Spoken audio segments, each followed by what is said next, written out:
मैं क्षेत्र पंचायत प्रतिनिधि बनूंगा प्रथम। मैं क्षेत्र पंचायत सदस्य प्रतिनिधि प्रथम बनूंगा। ये मांग रखना चाहता हूँ।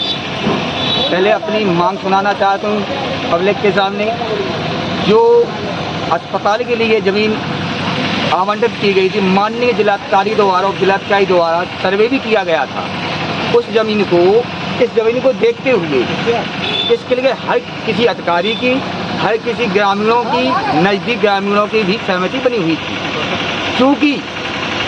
क्योंकि भू माफियाओं के कारण इस आवाज़ को दबा दिया जाता है। जो राजनेता हैं, जो वर्तमान राजनेता है, वो उनका कहना है यहाँ से लेकर कहीं भी चले जाओ पूरे उत्तर प्रदेश में, कहीं तुम्हारी बात नहीं सुनी जाएगी। ना सुनी जा रही है। 1-2 बार ज्ञापन भी दिए गए। क्योंकि जो ज्ञापन भी दिए गए प्रशासनिक अधिकारियों द्वारा मिलजुल कर ये दुकानें बनाई जा रही हैं। जो चंद लोगों को ही मिलना चाहिए, वो भी किनको मिलेगी?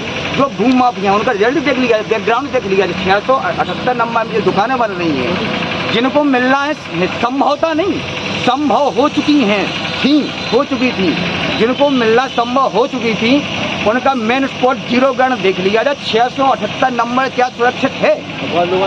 आप क्या चाहते हैं? हम ये चाहते हैं हमारी पब्लिक, जिन पब्लिक ने हमको चुना हुआ है, 678 की जमीन को सुरक्षित करके नाप करवाई जाए। पुलिस को खुर्द करने से रोका जाए। अगर नहीं रोका गया, मैं एक पब्लिक द्वारा चुना गया क्षेत्र पंचायत सदस्य प्रथम बनूंगा। अनशन पर बैठूंगा, पब्लिक के साथ में बैठूंगा, तहसील स्तर पर धरना दूंगा, डीएम स्तर पर भी धरना दूंगा। अगर कुछ भी करना पड़े इसके लिए, मैं अपनी पब्लिक के साथ खड़ा हूँ।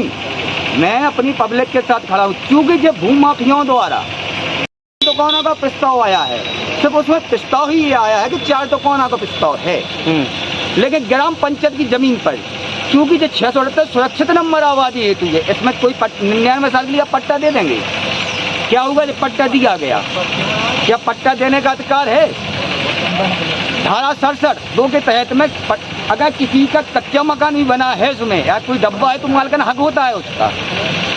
कल देखा गया है एक गरीब व्यक्ति झोपड़ी 3 सेट है जो सब्जी मंडी लगती नहीं है, बरसों पुरानी सब्जी मंडी बनी हुई है, खाली पड़ा था। एक गरीब व्यक्ति जिसके पास खाने के लिए दाना नहीं है, मोहताज है वो एक पैसे के लिए भी, रहने के लिए छत नहीं है। एसडीएम महोदय, तहसीलदार महोदय से गुजारिश है आके उसके पैमाइश की जाए, देखा जाए, जीरो ग्राउंड उसका देखा जाए क्या है इसका हाल। उसको भगा दी। तमाम किस्म के व्यक्ति जो 678 नंबर कब्जा किए हुए हैं दुकानों की लालच में, शासन सत्ता ही भनक के कारण कोई सुनने वाला नहीं, उसको भगा दिया गया। इसमें भाग जाओ नहीं, साले रात में तुमको मारेंगे। सामने रह रहे हैं वो लोग, जिसका नाम चौध लोहार है। मांगे हैं आप लोगों की, आप क्या चाहते हैं?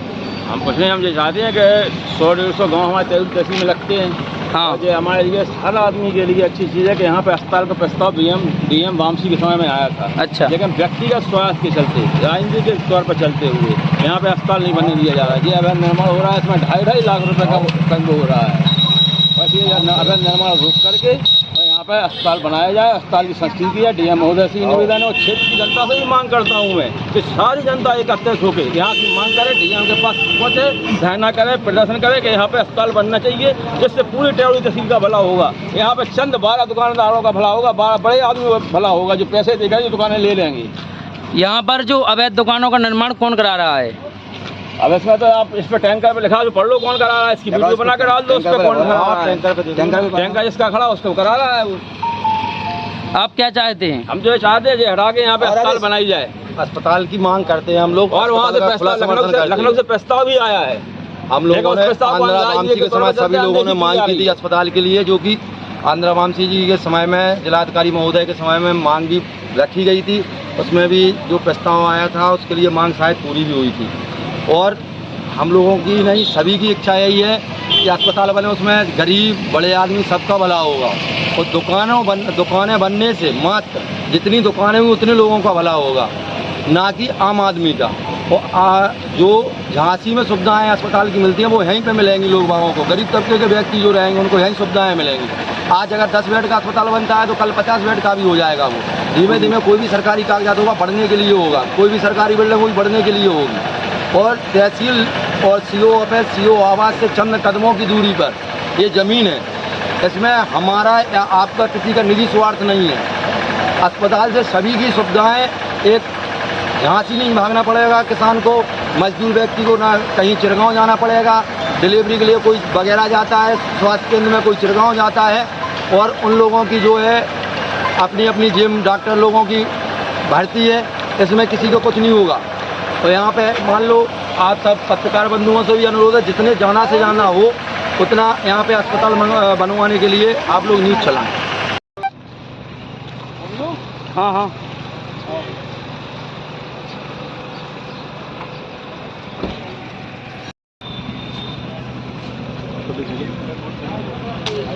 ठीक सर।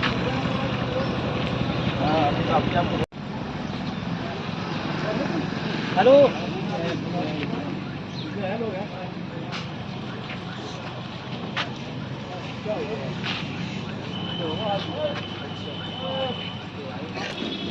साहब है ना तहसीलदार साहब, मना कर रहे हो क्या तुम? नहीं देखिए तो हमने साहब है। हेलो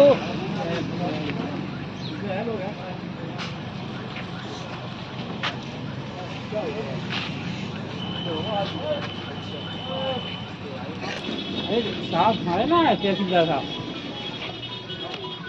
मना कर रहे हो क्या तुम? नहीं देखिए तो हमने साहब है।